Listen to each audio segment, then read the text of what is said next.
pragmatic center. So, Rod, this is your second PDF. Welcome back. Thank you. A treat. And Darrell, thank you very much for joining us. I'm Jason Chaffetz's substitute this year. Well, so just on a little bit of brevity, but maybe quickly segueing into something serious.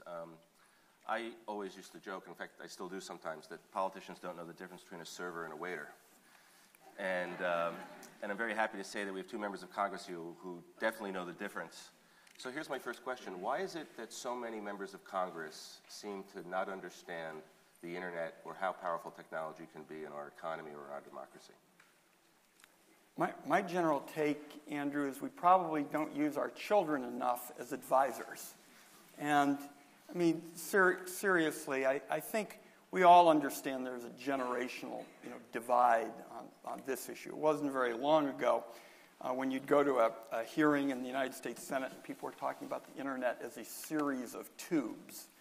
That is no longer. And to me, what we saw just a few months ago was a big triumph that will change the way policy is made forever. In effect, what you saw was citizen-driven networks beating the middlemen. And that is going to change American politics for all time. Yeah. I think it's just that geeks have better things to do. The fact is the pathway to Congress or other elected office usually doesn't lead through tech activities. If you look at the real number of people that come out of the sciences, et cetera, in Congress, it's pretty limited. More than half of the Senate are lawyers. Slightly less than half of the House are lawyers. We have more doctors than we have people who have ever started a business in both houses. That's the nature of it. So that's half of our problem, and then I think Ron said it very well. There's a generational problem. A lot of times people have just simply gotten in the habit of not wanting to know how things work because they're doing other things. So they tend to say, well, I've got an IT guy that does it, and I have no idea how it works. And then they make these terrible jokes that show they really don't know how it works. So it's not okay not to know how the internet works, but we just saw a disaster almost happen. So from your perspective, what happened on SOPA and PIPA? What that, deconstruct it for us a little bit. Well, Andrew, to me, the middlemen got beat. What people have to understand is Washington is really all about middlemen. You've got pollsters, you've got media people, even television networks. What's striking, from the time that I put a hold, a block on the predecessor of PIPA and SOPA in 2010, there was virtually no television coverage. Virtually none until essentially a week or two before that vote in early January. And so what you had is essentially all across the country, you saw citizens through groups like PDF and Tumblr and Reddit, you saw citizens say, look, this is going to turn websites into web cops. This is going to roll back internet freedom and do permanent damage to what has been this great equalizer that gives everybody a chance to get ahead, entrepreneurs, citizens to be heard. And there was a vote scheduled on January 24th at 2:15 in the United States Senate to take my hold off PIPA. If we had lost that, I think we would have had SOPA and PIPA. All of the people in this room, all of the people who are part of their networks deserve the credit. And one of the reasons Darrell and I wanted to come today is to say thank you for what you did January 18th, 15 million of you, to make sure that the internet stayed free and open for all time. Thank you to all of you.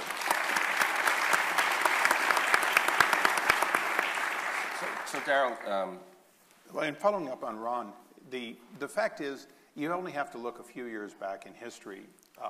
In the late 90s, Congress, with not a lot of fanfare, realizing that Disney's, Mickey Mouse was actually going off copyright, that you were going to be able to own this thing that for 50 years had been out there, they just quietly and retroactively increased the copyright laws so that for, the next 10 more years beyond today, more than 20-year extension, you're not going to be able to have rights to the original copyrighted material that, quote, created black and white Walt Disney characters. Of course, that was worth hundreds of millions or perhaps $1 billion to that, but billions of dollars to the industry. The industry was used to asking for things and getting it. And you understand, if you read the Constitution, you go, well, copyrights are there, patents are there, yes, and for a limited amount of time. And it doesn't say for a limited amount of time as corporate interest in Hollywood might need, but that's what has been happening. So if you're Senator Dodd, bless his heart, years in the Senate, you were in the Senate when that happened, you go over and say, well, this should be easy. All we're really doing is protecting those things that we hold so valuable. There hadn't been a balance of, but the Constitution envisions that after that limited period of time, you own it. And if it's not copyrighted and it's not patented, you already own it. That balance is something that the open internet has to claim, which is if it isn't protected, we own it. If it's fair use, we own it. And there has to be a pushback, or one side of the equation will simply continue to change the rules to benefit them. But wouldn't you agree that the incumbent interests, the copyright industry, as a catch-all, use their currency of money and politics and their relationships they built up over decades, as you just described, to sort of run the table? Oh, absolutely. And so the question is did the network response create a new currency? And how, and since those incumbent interests are still very well supplied, how can this community, the network community, continue to protect the internet when they're so outgunned by, one, lack of understanding of the technology and its potential, and two, the financial backing of the opposition? Well, people observe the stock market going up slowly typically. But it goes up because of greed. It goes up because, in fact, people are investing. They think it's going to go up, so they invest. But it never goes up as fast as it goes down. Why does it go down? Fear. The fact is that greed, if you will, years of political contribution, years of going over to look at free movies over at the Motion Picture Association, those relationships that were built up, that was an assumption that there were good things that happened if you went with what they wanted. The internet community created a fear that the voters would realize that you were not looking at their interest as much as you were looking at one side's interest. So how do we repeat it? Make sure that that machine is always available when needed, and that people understand, because it is periodically exercised on issues, so they understand that people are watching. Because I believe that fear of being exposed as not caring about your 700 and some thousand voters as a congressman or a whole state as a senator is very powerful, and no member wants to be thought of as, quote, not caring about his constituency. Andrew, my sense is that every single elected official now, when you put a microphone in front of them, is going to say, I am for an open and free internet. At the same time, they will sign on to a bunch of these bills, whether it's CISPA, or they'll support ACTA, or they'll support TPP, the Trans-Pacific Partnership, where Darrell is at least trying to get the word out to people about the threat in there. If this TPP is written badly, what could happen is all the wins that the people in this room have put together for internet freedom over the last few years, the Section 230 of the Communications Decency Act, the wins we've won here in the United States could be unraveled as part of the Trans-Pacific Partnership Agreement. So you have these politicians who say that they're for an open and free internet, and they sign on to all of these bills. We're seeing it now with cybersecurity. I mean, under the guise of dealing with what is a legitimate threat, we've got this overreaction that could create a cyber-industrial complex if we're not careful. And I think, to follow up on Darrell's point, what we need is a way to measure how we're going to ensure that the voice of networks is protected. And what I hope will happen out of this meeting is that we will start a grassroots drive, really a net roots drive, to create a digital Bill of Rights for this country. A digital Bill of Rights where, in effect, much like our original Bill of Rights, which was for religious assembly and the right to petition, let's make sure that the country sees that we're not saying we have all the answers. Darrell and I, for our alternative to PIPA and SOPA, we crowdsourced that. We didn't say we're going to sit in Washington, D.C. and dictate. You've got to do A, B, and C as the alternative to PIPA and SOPA. We went to the grassroots, and I think we ought to do pretty much the same thing in terms of a digital Bill of Rights, and that would be a way to, as you point out, actually measure and check these various kinds of proposals to make sure the internet stays free. Well, and as Ron said, we can draft anything, but the question is, will we go to the masses and say, are there better ideas, knowing that there must be. There'll be some worse ideas too, but there'll be better ideas. In the case of the Open Act, we put it up on keepthewebopen.com. Using the Madison format, people were able to come in, offer modifications. Many of them went into the bill that currently is being considered in the House, and of course the counterpart in the Senate. In the case of the Digital Citizens Bill of Rights, it's up on the Madison, up on keepthewebopen.com. Those 10 items are a draft. Those are just starting points of what we hope both parties will accept, that members of Congress will say, I hate to use paper here, but I support the Digital Bill of Rights. Whatever they are, we know probably there will be 10, and we know that they have to reflect the balance of what are our freedoms, knowing that obviously you can't be completely free. We have a little bit of time, so read the ones you've got written down there. Well, one of them, the first one is freedom. Digital citizens have a right to a free, uncensored internet. And, that's probably the most important one is, can we at least communicate without having our thoughts interrupted? Openness. Digital citizens have the right to an open, unobstructed internet. Certainly SOPA and PIPA, we saw that likely obstruction. Equality. All digital citizens are created equal on the internet. Again, the whole question of get so-called net neutrality right, which today is being regulated by an agency that doesn't necessarily have guidelines given to it. Here's one that I'm particularly enthused about, 6. Sharing. Digital citizens have a right to freely share their ideas, lawful discoveries, and opinions on the internet. And that includes, obviously, the material that you reference when you're communicating, which goes into the whole question of fair use has not been well defined, because in the old days you say, well, I've got a book, I'll hand you the book. Well, now we may be talking a vast amount of copyrighted material. But if you and I are collaborating back and forth, I'm going to need to reference that, and that becomes fair use. So these kinds of ideas, and like I say, this is for others to go on to keepthewebopen.com and look at our effort for open government.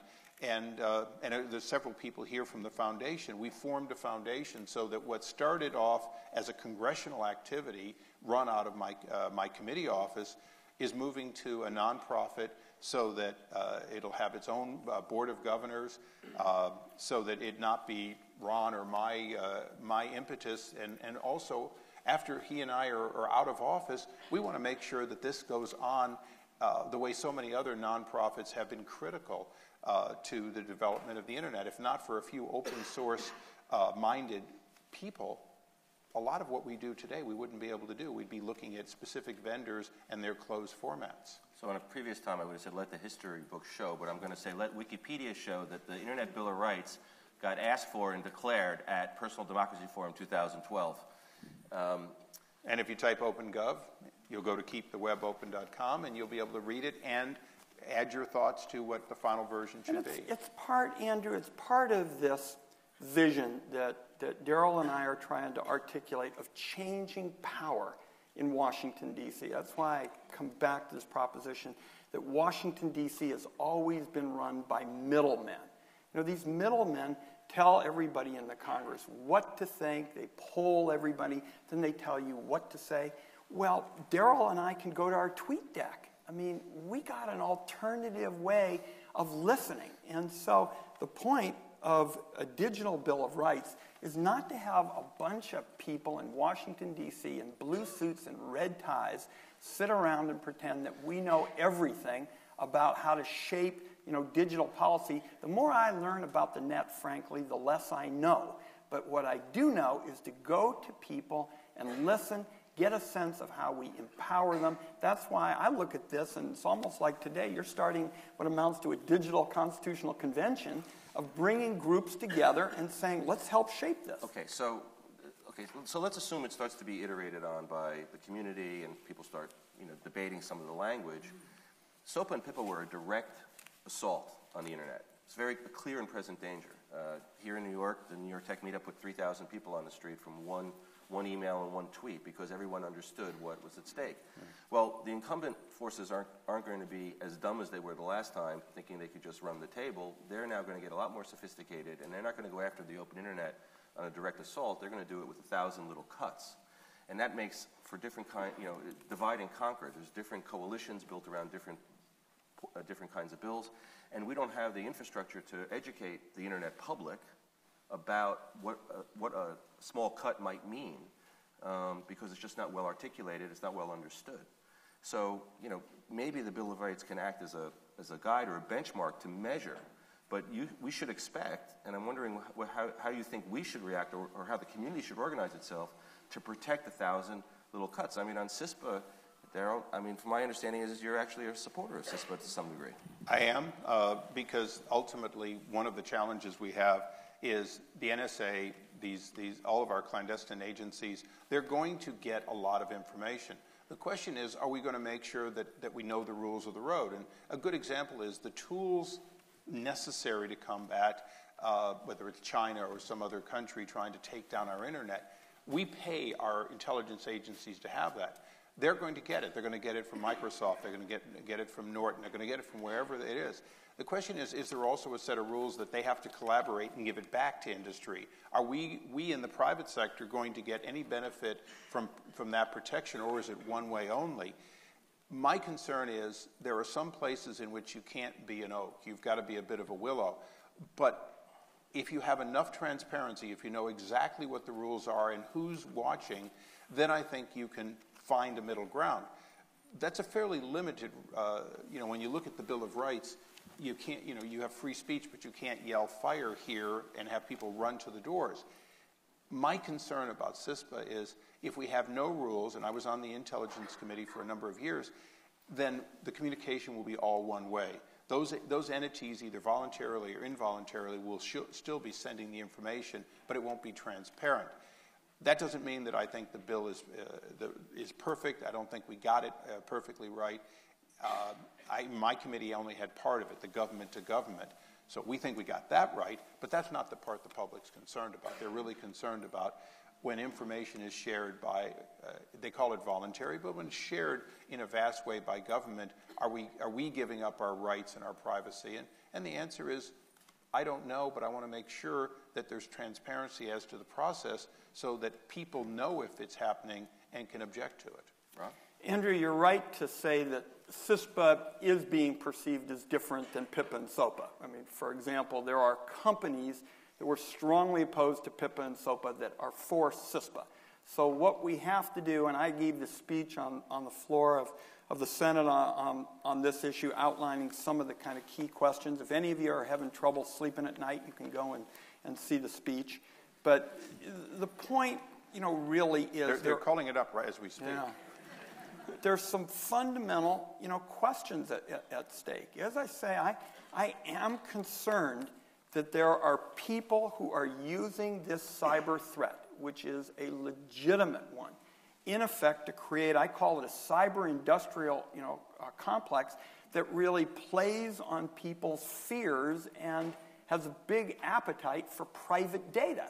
So what we have to do is step back and try to strike a balance between dealing with legitimate cyber threats and not use the cybersecurity legislation as a Trojan horse to basically sweep aside, piracy. And I've got about 5 or 6 specific provisions that I'm going to push for in terms of the CISPA bill. For example, I feel very strongly about ensuring that this legislation has a sunset provision. I don't want to put in place something, for all time. So I'm going to hold out strongly for that. I want to make sure that it is very narrowly targeted, so it doesn't, in effect, just be a blank, open-ended opportunity for government to gobble up people's, private data. So I've outlined those specific provisions, and that, in effect, almost takes you to what Darrell and I are talking about in terms of a digital Bill of Rights. If we had a digital Bill of Rights and a proposed piece of legislation comes up with a PIPA, SOPA, any one of these pieces of legislation, and frankly, I will tell you this morning as we speak, I'm as concerned about this big trade agreement, the Trans-Pacific Partnership proposal, unraveling some of their victories as anything out there. If we had something to measure all of these future proposals against, then we could get the word out to the community. You know, what's striking about what's changed is Darrell and I, especially me, we're old enough to know that in the past, the way you got the word out was essentially through a phone tree. You know, you had a community and somebody heard about a problem, you got on the phone, you called everybody. Well, what we're talking about is building a system with networks and the net roots that in effect creates a kind of signal all the way through the community. This means we got to mobilize and we've got to deal with the following 1, 2, 3 issues, and I think we can get there.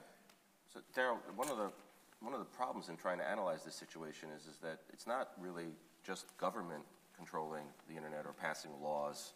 It's the fact that the internet is actually controlled by multinational corporations that aren't accountable to anyone. And Andrew, I think that's the thing that people have to know is that you can look at 2 members of Congress and say, boy, if these guys are fighting for me and they can just get to 218 and get to 60, we're okay. And the answer is you're not, because the administration has come to us already and said, well, we've already agreed to certain things we're bound by. But, of course, they didn't come for Senate confirmation. It's not a treaty as we know it. And yet they've already made deals that they're saying will have to be executed. Or at least they bar us from certain laws that would cause certain actions. So unelected people, whether they're corporate America or trade representatives or a working group, can in fact create problems. You know, I think everyone here knows that the communication, assuming you're on your 802.11, that locally available here, without standards, we wouldn't have that. You can't just have pure chaos. You have to have people who come together who say, let's work together to find things that make things work better. The problem is these foreign, U.S. and foreign operations sometimes have an agenda, like the people behind SOPA and PIPA in the copyright business, who get into those and start, if you will, changing how a standard is created or what is acceptable. And that's the reason that we tell you, look, you can't just look at Washington. Ron and I have an obligation to make our government much more open and transparent so you know when to disagree, you know what's coming, you know what's proposed legislation. But it's much harder to figure out what global groups, sometimes who don't even invite people that ultimately would have a different view, what they're proposing to do until it's very far down the road. One of the reasons we wrote the alternative to PIPA and SOPA to look at this as a global commerce kind of issue and take it through the trade organizations was to deal with this multinational kind of threat to privacy, Andrew. But while we focus on the multinational component, one of the takeaways on this discussion about global commerce and the trade agreement is today the Motion Picture Association, the Recording Association, and Halliburton all have special rights to see the proposals that are being discussed in the Trans-Pacific Partnership Agreement that this country's elected officials don't have and nobody in this audience has. And so we want to democratize this debate about this international challenge to internet freedom. And to give you an idea, one of my staffers is sitting out here. He's a staffer to the Trade Subcommittee. He can't see the documents that the lobbyists for the Motion Picture Association, the Halliburton, has to make sure these people get a fair shake. And we are going to stay at that, Congressman Issa and I, until we get that change, because this is a global challenge to internet freedom, and we need to mobilize citizens all around the globe. Not one member of Congress is going to pay a penalty for supporting SOPA or PIPA. Not one member of Congress is going to pay a price for their sponsorship of that bill. Well, I think that's probably half true. I don't see them being defeated, but part of the reason is that once the battle had moved, we had a lot of people who signed up who suddenly said, oh, I didn't know that was in there. And some of them were telling the truth. I'll give you just one example, Dan Lundgren. He had no idea what the denial of service, what the takedown was like in SOPA PIPA. And I watched it. I watched it during our actual, it was sort of our version of a filibuster where we kept offering amendments and amendments. Well, after a while, he started listening and he began realizing, well, wait a second, is this true?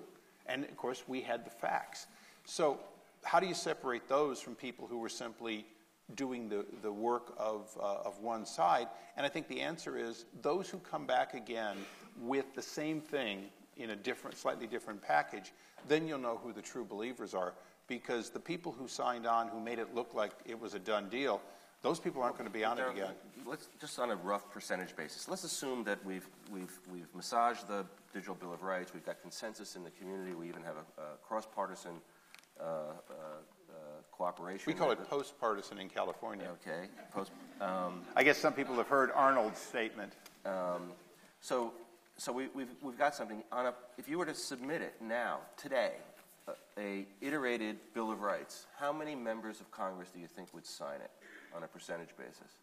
I think we'll get a third that are willing to put their name on something, that they support this.